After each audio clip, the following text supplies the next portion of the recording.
Brad Pitt and Angelina Jolie's battle over Château Miraval, a love story's last stand. Brad Pitt and Angelina Jolie's love story once captivated the world. Their on-screen chemistry in Mr. and Mrs. Smith, their expansive family of 6, and their shared humanitarian missions created the image of a modern fairy tale. But today, what remains of that legacy is playing out not in romantic headlines but in court documents. And at the center of this unraveling lies a French winery once meant to symbolize everything they were building together. Despite finalizing their divorce only recently, Brad Pitt and Angelina Jolie remain locked in a brutal legal war over Château Miraval, the $60 million estate and winery they purchased together in 2011. The estate, located in the sun-drenched hills of Provence, wasn't just an investment. It was a sanctuary, a place where they married in 2014, a place where their children played, a place that symbolized permanence in a life defined by constant public scrutiny. But as the fairy tale faded, so too did the unity that once kept Miraval sacred. In 2021, Jolie made a move that would ignite the legal firestorm that now threatens to reshape how both are remembered. She sold her stake in the winery to the Stoli Group, a decision Pitt claims she made behind his back, in direct violation of their mutual agreement. What seemed like a simple business transaction on paper is, in truth, something far more emotionally charged, a final rupture between two people who once shared everything.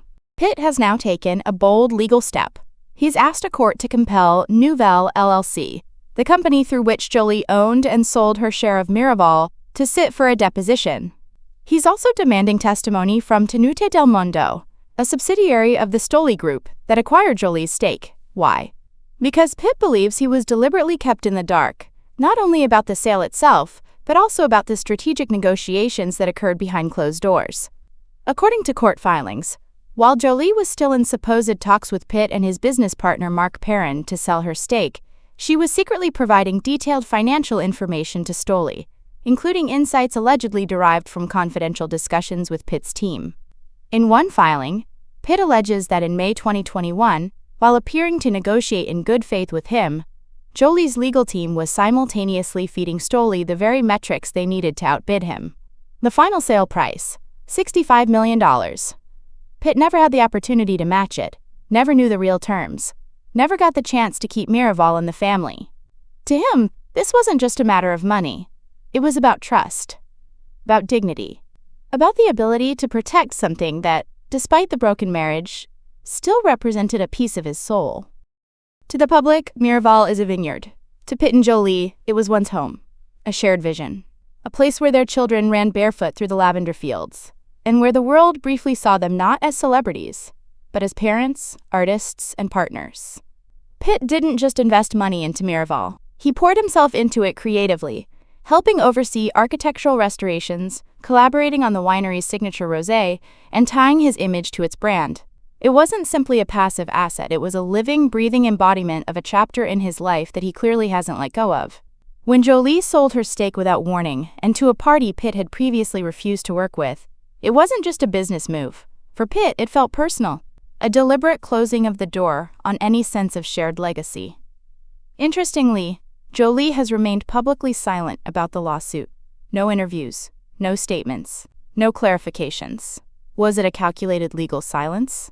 Or a symbolic gesture? A quiet, final cut from a past she no longer wants to preserve? To some observers, the sale to Stoli Group may have been about control. After years of contentious custody battles and media narratives often shaped by Pitt's side, this was one arena where Jolie didn't need permission. She could act unilaterally, and she did. But by doing so, she may have confirmed one of the more painful truths of post-divorce dynamics, that sometimes closure is not given, it's taken. While this case is technically about ownership rights, financial disclosures, and breach of contract, what's truly at stake is image, and perhaps legacy. Pitt has long cultivated the persona of a thoughtful, grounded creative. His post-divorce years have been about personal growth, quiet reflection, and artistic exploration. Miraval fits neatly into that narrative. The patient steward of a vineyard, tending vines, and producing something beautiful from the land. But this lawsuit risks pulling him back into the tabloid theater he spent years avoiding. By going to court, he invites renewed scrutiny into a divorce that was already painful enough in the public eye. For Jolie, who is largely focused on activism, directing, and raising their children, the move may reinforce a public perception, fair or not, of someone who's emotionally withdrawn from her past life with Pitt. Critics will call it cold. Defenders will say it's finally her standing up for herself. But either way, it chips away at the dream once sold to fans around the world, that theirs was a love built to last. What makes this case so emotionally gripping isn't just the celebrities involved. It's the symbolism. Château Miraval wasn't just a property. It was the final remnant of something that once felt invincible. A love story built not just on passion, but on shared purpose. And now, like so many dreams born in the glow of romance, it's being divided in courtrooms, parsed through filings, and argued over by teams of lawyers. The vineyard still stands. The rosé still sells. But the soul of Miraval, the idea of it has been quietly drained. After nearly a decade of legal tension, public scrutiny, and emotional distance, Brad Pitt and Angelina Jolie finally finalized their divorce in December 2024. For many, it felt like the closing of a long, painful chapter. For others, especially their fans who had once believed in the mythos of Brangelina, it was a sobering reminder. Even the most powerful love stories can unravel, not in one dramatic swoop, but in slow, quiet fragments over time. Yet even as the ink dried on their divorce documents, one piece of unfinished business still smoldered between them. The sunlit hills of Château Miraval, the French vineyard they once called home, now the battleground for one of Hollywood's most emotionally charged legal feuds. Jolie, speaking through her attorney James Simon, expressed relief at the divorce being finalized. Angelina is exhausted, the lawyer said in a statement, but she is relieved this one part is over. The message was calm but resolute, tinged with weariness. Jolie had filed for divorce back in 2016, left all shared properties, and spent the last 8 years, as her lawyer put it, focused on healing and peace.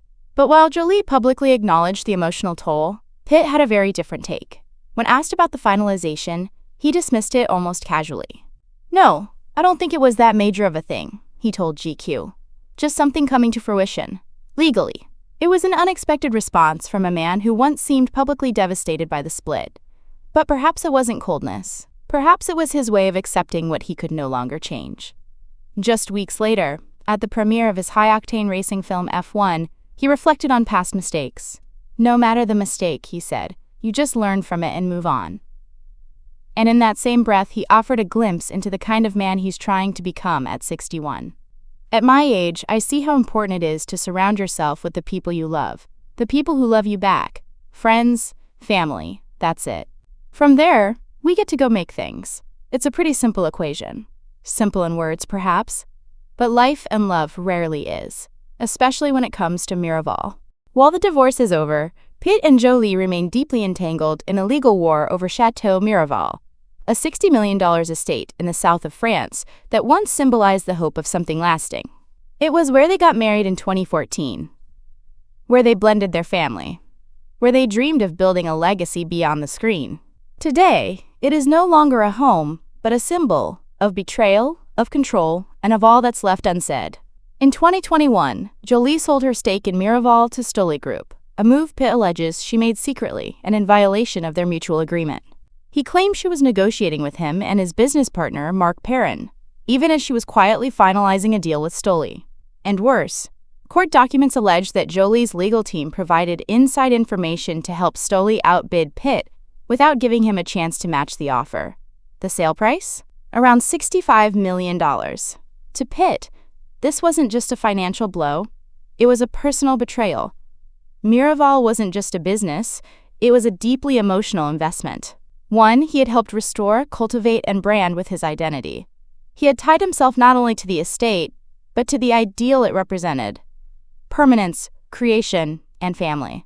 Now he's seeking to depose Jolie's company, Nouvelle LLC, and Tenute del Mondo, the Stoli affiliate that bought the stake. He wants clarity on the sale, on financial contributions, and on who really benefited from a deal that pushed him out of what once was his shared dream. On the surface, it may seem like a corporate dispute between former partners. But dig deeper, and you'll see that this is about more than money.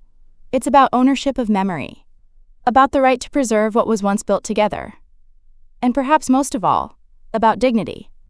Brad Pitt is fighting not just for a vineyard, but for something that may be the last tangible proof that it all really happened. That the love was real, that the partnership had value, that some part of their shared world can still be protected. Jolie, on the other hand, appears to be reclaiming independence, removing any remaining threads that tie her to a life she left behind 8 years ago. Selling Miraval may have been as much an emotional act as a financial one. After years of headlines, of custody battles, of accusations and silence, this may have been the one place where she didn't need permission. And she took that chance. But to fans, to observers who once believed in their union, it feels like a love story's final piece being auctioned off behind closed doors. What's striking is how differently Pitt and Jolie have processed this final chapter. Jolie, through her team, emphasizes exhaustion, survival, and closure. No press tour. No direct quotes. Just a quiet exit. A closed door. Pitt, ever the builder, seems to be choosing narrative over silence. Whether it's a calculated media move or a form of emotional repair, he continues to speak about mistakes, about surrounding himself with love, about moving forward. There's an unspoken contrast here. Jolie wants to bury the past. Pitt wants to make peace with it. And Miraval, with its vineyards, its stone walls, its wedding chapel, sits in the middle like a wound neither is ready to let scar over. As the legal battle over Miraval continues, so does the public's fascination. Not because of the real estate, not because of the money, but because this is where the myth of Brangelina continues to unravel in slow, human, heartbreaking layers. They were once the golden couple. Now they are two adults trying to salvage meaning from a shared past neither can fully walk away from. For Jolie, the fight may be done. For Pitt, it clearly isn't. And for all of us watching, there's a strange sadness in seeing something so beautiful. A vineyard, a family, a dream, become something so fragile, so litigated, so ordinary. We tried. We really tried. Pitt once said this, years ago, during an emotional interview shortly after the divorce filing. It's a line that has aged like the very wine they once bottled together. Deeper, sharper, and harder to swallow the longer you sit with it. And maybe that's the lesson Miraval leaves us with. Even when the paperwork is done, the heart doesn't always settle as quickly.